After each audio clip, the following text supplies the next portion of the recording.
next I would like to invite Harleen Kaur to take on for the next presentation on a Gurmat commitment in solidarity with Palestine. So Harleen Kaur, who we will drop a full bio into the chat, is a research associate at the Sikh Research Institute and has done a lot of work with the State of the Panth reports and the Guru Granth Sahib project.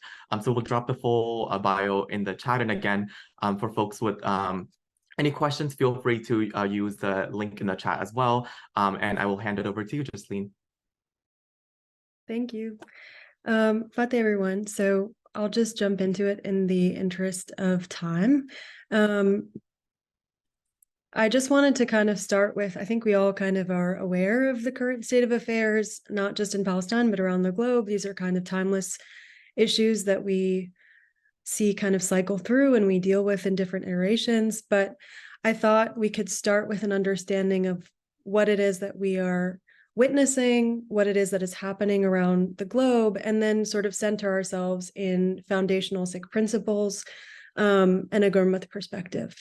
So the current state of affairs is bleak, but also, I will argue, hopeful in some way. We're seeing hypocrisy, greed, corruption. We're seeing the refusal to bear witness, just as much as we are seeing so many people fighting to bear witness. We're seeing othering, as well as a constant pushing into a sense of oneness that is not just kind of an abstract thought. We are seeing people use their sort of sense of self as part of a collective. And we're also experiencing a lot of collective grief in sort of the ongoing revolutions that we're witnessing and taking part in. And so I thought I would just kind of get into what I see as like the principles that we need to understand before we can kind of get into a conversation about like, what is our role in this? What does that look like for us as individuals and as a collective? And so just kind of baseline, a Sikh worldview begins with Ikonkar. It's rooted in an ongoing, ever-changing kind of dialogue or conversation with the Guru through Shabad. And it's experienced as a culture of Nam, or identification with the one, with Ikonkar. And finally, that worldview is based in Gurmat, which is the Guru's way or the Guru's thought. And we usually root that kind of perspective in Bani, in our scripture, in the Guru's utterances, in the Bhagat's utterances, in all the contributors to the Guru Granth Sahib's words, and also in Sikh history. So we take those things and then we also add in lifestyle. So what are we dealing with in our various contexts? And how can that help us inform our, not just our perspectives, but also our behaviors, our responses in the ongoing revolution? I know this is a lot to begin with, so I'll just kind of explain a little bit more about how I understand Ikonkar. Ikonkar is like, you'll hear a lot of different things. I wouldn't argue that Ikonkar is like a belief in one God. I would argue that Ikonkar is a creative, active, and pervasive force in the world and beyond the world that we know. The gift of the Guru to all of us, the Guru's offering to humanity, the opening of the Guru Granth Sahib, an affirmation of the completeness and the oneness of all of creation, the inseparability of all of creation from Ikonkar, and this idea that like all things are rooted in this divinity. And part of our work as Sikhs and as human beings is to actively cultivate an awareness of that oneness beyond just that kind of like everything is one sort of abstract or soft take that doesn't really result in a change in behavior. So that work of like dissolving walls, dissolving otherness, and acting bravely, consistently is really important. And it comes from this rootedness in Ikonkar. And we learn more about Ikonkar through Mumantar.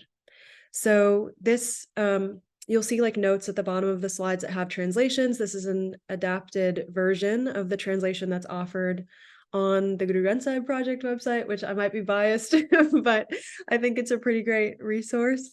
So our understanding of Ikonkar can kind of be expanded through our understanding of Mool Mantar. So I think the things that I would focus on in this kind of context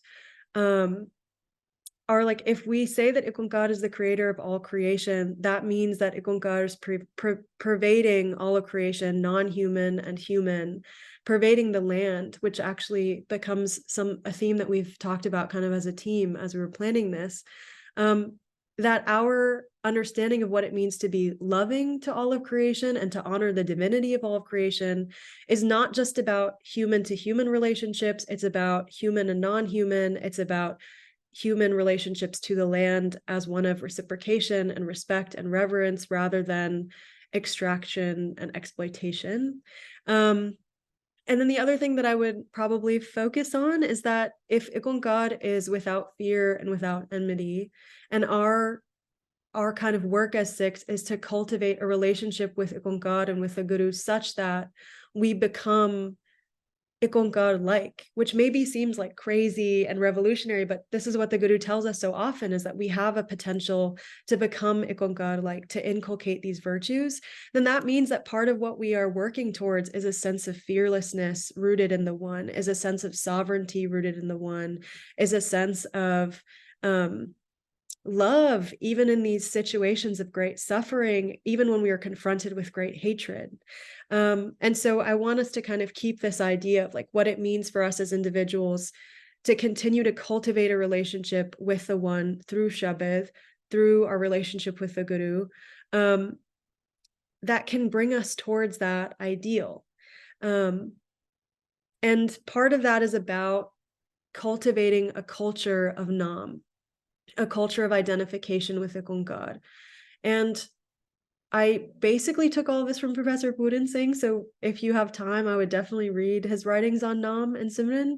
But Professor Puran Singh describes Nam, or identification, not as this kind of dead remembrance or dead praise of the one, but as this active and dynamic and real thing that is creative in the world, that is an inspiration to yourself and to others, that changes your behavior. It's not just this just saying that everything is one. It's something that's actually difficult. He calls it a great effort. He calls it something that requires great discipline. And so to live in a culture of Nam is to exist in this state of praise and identification and remembrance that is beyond just the kind of mechanical recitation of the virtues, beyond just the mechanical even recitation of Bhat can become sort of unfeeling, right? If we don't have that presence, if we don't have that kind of culture of inspiration within us when we are engaging in that way.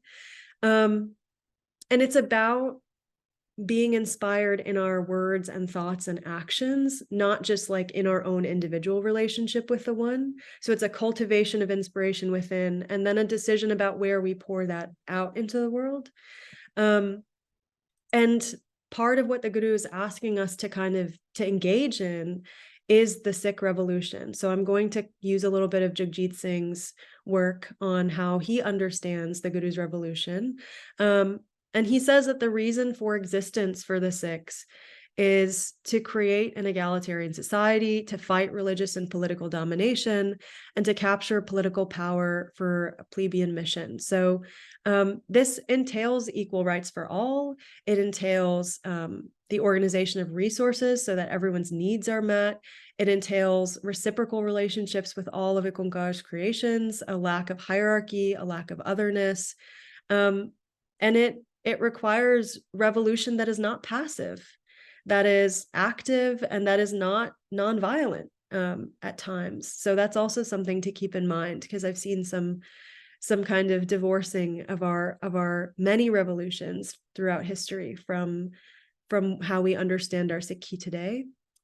And I wanted to just talk briefly about these principles in action, primarily through the lens of Guru Nanak Sahib's life, because we don't have much time, but so there's a challenging of religious hegemony and political hegemony.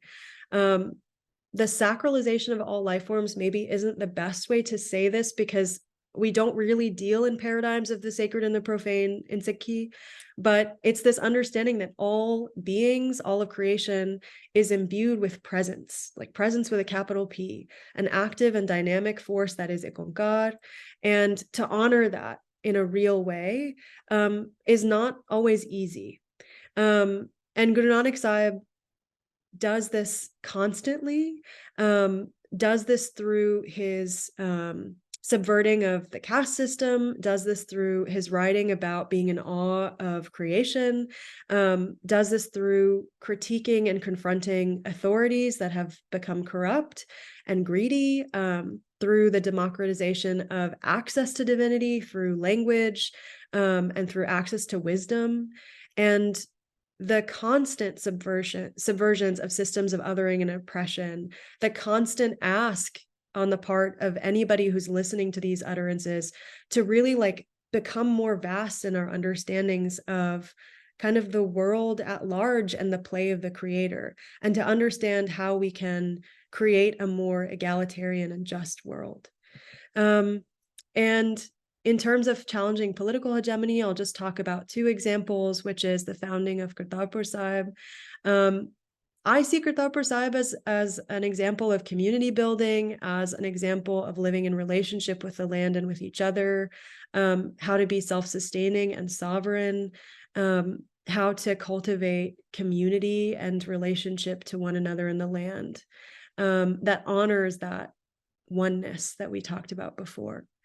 And in the uttering of Babur Bani, where Guru Nanak Sahib bears witness to the atrocities committed by Babur and his men, to their political and religious arrogance, to the crimes that they have committed, I see that bearing witness as an example for all of us of how to say what we see, how to tell the truth when it's really scary. We've talked a lot as a kind of cohort in planning this about how maybe we didn't really understand the gravity of telling the truth until we saw so many people lying about what was happening in Palestine.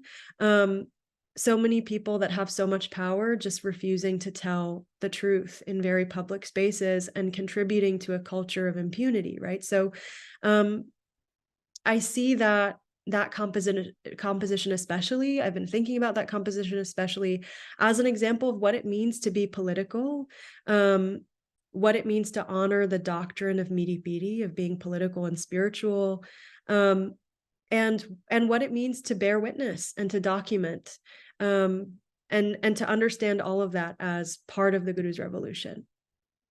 So I know I'm going quickly, but we gotta get done in time. So I'll just dwell a little bit on Asakivar, because this is something that we collectively sing. We sing it in Sangat, we sing it in the mornings together. It's a commentary for all of us on those same kinds of issues that we talked about from the beginning of this presentation. And we sing it to help us kind of center ourselves and process the world around us, and to kind of remind ourselves what lens through which we can understand the plays of the world. So I think there is this misconception often that Guru Nanak Sahib didn't think about the worldly needs of his people, or that he wasn't engaging in the world. But this composition presents us a deep awareness and a deep discernment that we are asked to emulate in our own contexts. The Guru is deeply aware of what's going on in the world and encourages us not to turn away, but to engage, while also being rooted in that love and devotion to the eternal. So the composition begins with this statement of, I adore the wisdom or the Guru hundreds of times a day. And what that means, I've put in parentheses, as I understand it, is that means I'm practicing adoration, or we could go more literally and say sacrifice, in every thought, in every word, in every action. And this is the thing that's so revolutionary, is that the Guru's wisdom has the ability to transform ordinary beings, people like you and me, into divine-like beings, people full of virtues, people who are Ikonkar-like in no time.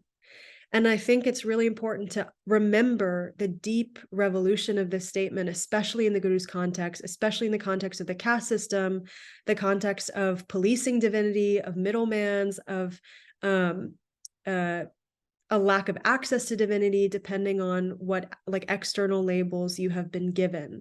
So this, I really want us to stick with as like a sort of wellspring of hope as we witness the atrocities happening in Palestine and around the world, that like we can practice this love and devotion and cultivate these virtues in a way that makes us divine-like, and that this cultivation will help keep us steady as we grieve, as we continue to commit to the Guru's revolution, as we continue to live in this world, and also live in a way that is devoted to the one who is both in and beyond this world. And then I think maybe we can just quickly talk about Guru Nanak Sahib's understanding of what's happening. So the Guru says that the populace devoid of wisdom wanders, they're being plundered, the messenger of death has devoured them, and he likens this kind of wandering or this circling to various things that circle. So oil presses and spinning wheels, potter's wheels, tops, and it's because of all of these sort of things that we fall for, like fear and otherness and anger, that we lose sight of that oneness and we continue to wander. And I don't know, I kind of tend to interpret this also as a statement on maybe the circular nature of history too, the ways that like those current state of affairs, like that slide kind of feels eternal in its own way, even if its manifestations in various political, social contexts are a little bit different. So then the question then is like, how do we deal with this condition? Like, what is the remedy to this condition? And there's 24 Bodhis of Asakivar. I'm not going to get into all of them, obviously, but I wanted to talk about two things that I've really been returning to. So one is a sense of awe, which maybe feels like silly, or even like trite in this context, but the Guru's asking us to kind of do the work of constantly cultivating a sense of awe and amazement at creation, even as great atrocities are committed, even as horrific things are happening. There is deep awe at the sort of majesty of Ikonkar's creation. There is deep appreciation for all of creation, not just humans, but non-humans, not just beings, but also land and the beings that exist in the land. And I think this has been a really difficult thing for me to internalize. It always has been.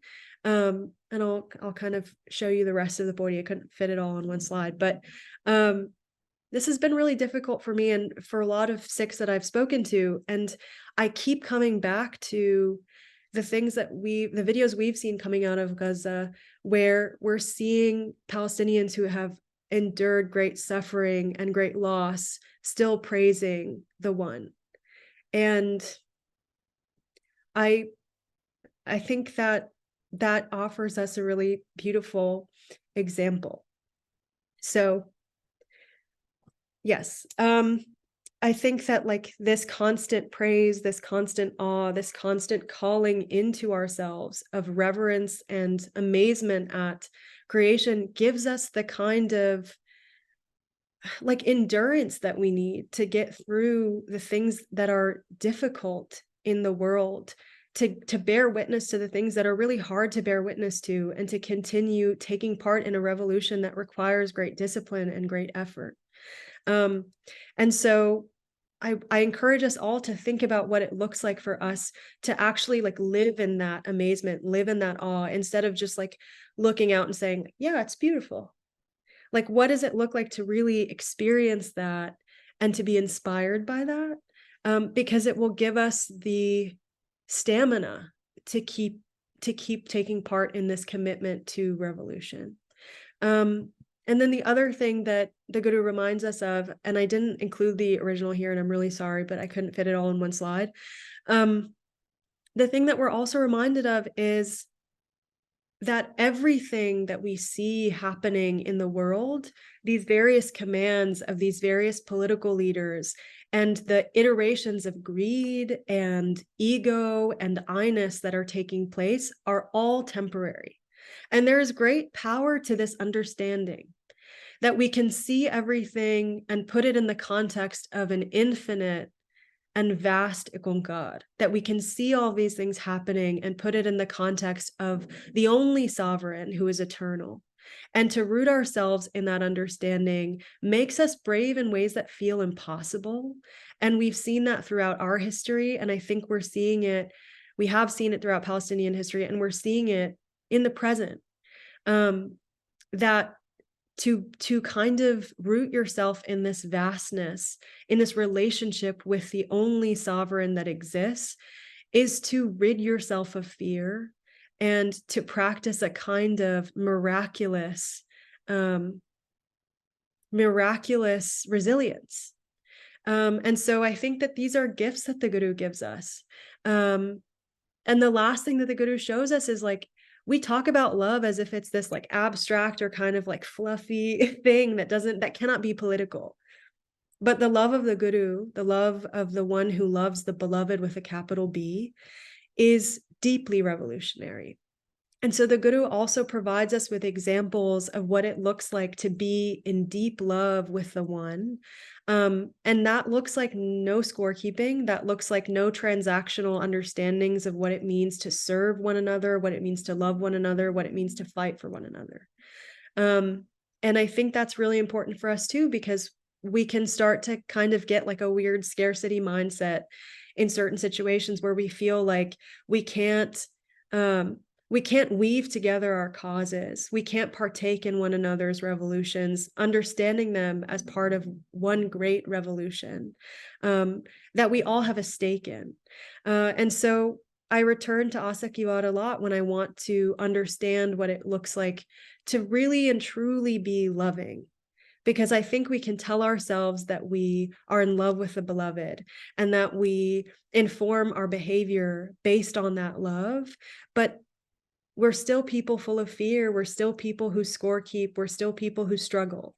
And so continuing to come back to, this is 4021 of Asa Kiwad, continuing to come back to that framing has been really helpful for me. And I'll just end this portion with a summary of how I understand Asa Kiwad. So the Guru starts with an emphasis on our potential to become divine-like. The word that's used is devte, like gods. You know, the Guru Granth Sahib project used like divine-like beings in the interpretive, but that's not a small statement. We have the potential to become like the very one that we love, that vast and sovereign being. We are asked to cultivate a sense of awe at the majesty and the beauty of Ikongar's creation. We see examples, and I didn't get into this, but there's examples in Asa Kiwad of like disruptions of purity and pollution and other systems of subjugation and oppression. There's commentary and critique on religious and political powers who act out of greed and hypocrisy and corruption. There's just a constant sort of asking of all of us to be discerning and to understand the theatrics in the world, the corruption in the world, the fear and othering and I-ness, to not allow ourselves to deal in currencies of fear and anger, anything that causes us to separate ourselves from one another. And finally, the Guru offers us a framework of revolution and shows us how to become lovers of the beloved, to not engage in scorekeeping, to love unconditionally and revolutionarily, if I can say that. And I think this is important because we are presented with all of the things that maybe are negative about the world and about powers and about things that we need to be aware of. But this is revealed to us in the Rag of Hope, in the musical mode of hope. We are not asked to despair. We are asked to cultivate with great effort a sense of reverence and hope, even in these contexts that can feel quite full of despair and quite hopeless. We are asked to kind of dismantle all of the foundations on which we understand what it is to be in this world. We are asked to imagine a world that is better. And we are asked to be creative in our imagining, not to just keep it in the abstract, to really participate in what that would look like. And we're taken through this journey of like what it means to honor that quote unquote like oneness in a real and lived way, instead of just in our brains and in our hearts. It has to pour out of us if we want to see things change. And so in the last few slides, I know this is a lot, so hopefully people are still paying attention, but I won't read the whole slide. I will say that Buddha Singh's words in this last part of the paragraph have really stuck with me. That no man or society that has risen from the dead into the life of the spirit can tolerate political subjugation or social slavery to unjust laws or rules. Politics, in the sense of fighting against all social injustice, all tyranny, all wrong taxation of the poor, all subjugation of man to man, were the politics of the Guru. The Sikhs raised by the Guru fought for freedom. Their very fighting for liberty is the mark of the new soul consciousness that the Guru had awakened in them. In other like places in Buddha Singh's writing, he talks a little bit about remembrance. And he says that like remembrance is this infinite pang that like nestles within itself. It kind of like feeds on itself in some way. And that this pang is one of love and separation that is rooted in justice. And that justice is not of revenge, but of forgiveness. And he's like, you know, that can look like self-sacrifice in times of war. That can look like doing without knowing, like serving because it's just in our nature. And it can look like political revolution against tyranny. And it has looked like that in our history. And I think as we sort of live in this grief and also in this hope, the thing that Buddha Singh reminds us of is that like the one who is in love with the beloved is feeling a lot of the pain that exists. They're not shying away from that pain, but that this sorrow is beautiful, and that it causes us to feel deeply and to honor those feelings and to move with the kind of waves of each one, to not be paralyzed by all of this feeling, to allow it to transform us, to allow it to churn within us and turn us into like revolutionarily compassionate beings. That's our work too. And that compassion moves us into action. And so in the Sikh political spiritual model, we are asked to cultivate a relationship with the one that is personal and intimate and ever-changing. It's a conversation, it's a living, breathing thing in a way. We are asked to emulate the politics of the Guru, to practice remembrance, praise, and identification in whatever way that looks like for us, and to be in Sangat. Community is really important. Asa Ki Baat is meant to be sung in Sangat, to bear witness, to say what we see, to tell the truth even when it's scary and hard, to challenge hegemony and leadership, to critique and confront powers, to exercise a sovereignty rooted in the one and not in the powers that we see around us that we know are temporary, to practice non-transactional and unconditional love, and solidarity with all people, and to continue the Guru's revolution and to continue to be in awe.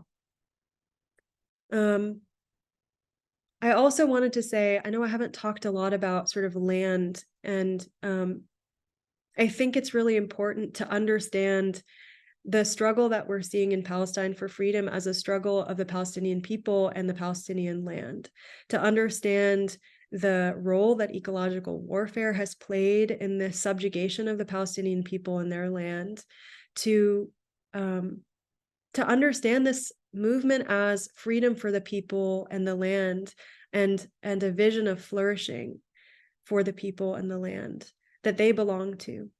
And to understand that our relationship with human and non-human sort of creation is always one of reverence and not exploitation.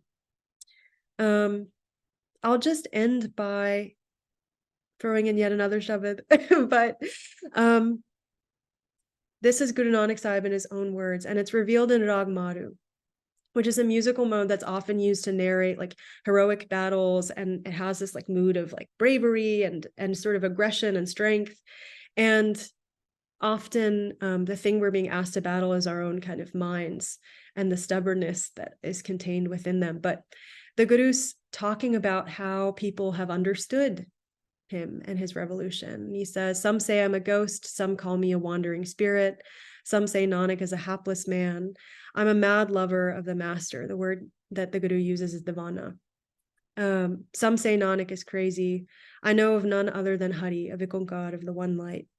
A person is said to be a mad lover when they are lost in reverence and recognizes none other than the one sovereign. A person is said to be a mad lover if they perform the one task, recognize the owner's command, and no other cleverness matters. That person is said to be a mad lover who bears love for the sovereign, considers the self as bad and the rest of the world as good. I have been thinking a lot about this Shabad because I think there is a lot of sort of understandable like calculation about how we can engage in this revolution in a way that feels less scary, or maybe like protects us in the ways that we need to be protected. And I return to this because I think sometimes we reframe the Guru's revolution as something that's not revolutionary, or that didn't have consequences. And when we look at Babur Bani and the consequences of the Guru telling that truth, saying what they saw there, we know that the Guru was sentenced to hard labor as a result of that witnessing. We know that people said all sorts of things about the Guru, but I guess the question for all of us is how we want to understand what it means to commit to this revolution for ourselves, what it means to be a mad lover of the one, and to understand that these politics are not politics without consequence, that to imagine a new world and to fight for it is something that will be resisted by the powers that be. And to ask ourselves what it means to kind of go mad in our reverence, to be carefree in our reverence, to not be afraid. I won't say anything else now because I think it's been a little bit over time, but I encourage us all to kind of think about what that means if we really want to emulate the politics of the Guru, how we want to kind of go mad in that love. So thank you for your time, and I'll turn it back over to Saiba. Waheguru Ji Ka Khalsa, Waheguru Ji Ki Fateh. Thank you so much, Jasleen. My heart is so full, and just so much Anand is flowing through me. So thank you so much for such a beautiful presentation and for just rooting us in Sikhi and in the Sikh revolution. I'm just sitting with kind of in this moment as we think about solidarity with Palestine, some of the different types of statements that have come up across kind of different spaces, such as like, oh, we need to focus on our own, or like, oh no, like we don't have it within us to be like standing in solidarity because we have our own kind of battlefronts to fight. But the scarcity that like we're kind of wedded to, as opposed to, as you kind of pointed out, the abundance with which the Guru walked, and which that the Guru also taught, as well as also you rooting it in Asakivad. I continue to hold on to what you taught me as well. And what you also pointed out of the Asakivad being full of all these political critiques against hypocrisy, Brahmanism, caste, and yet at the end of the day, it is still called Asakivad, the ballad of hope, and in the ways that the Guru still had hope and continued to insist on hope in the midst of despair. And if the Guru had hope, then we as the Guru Sikhs must also have hope and must also continue to walk with that abundance too. So thank you for rooting us in that.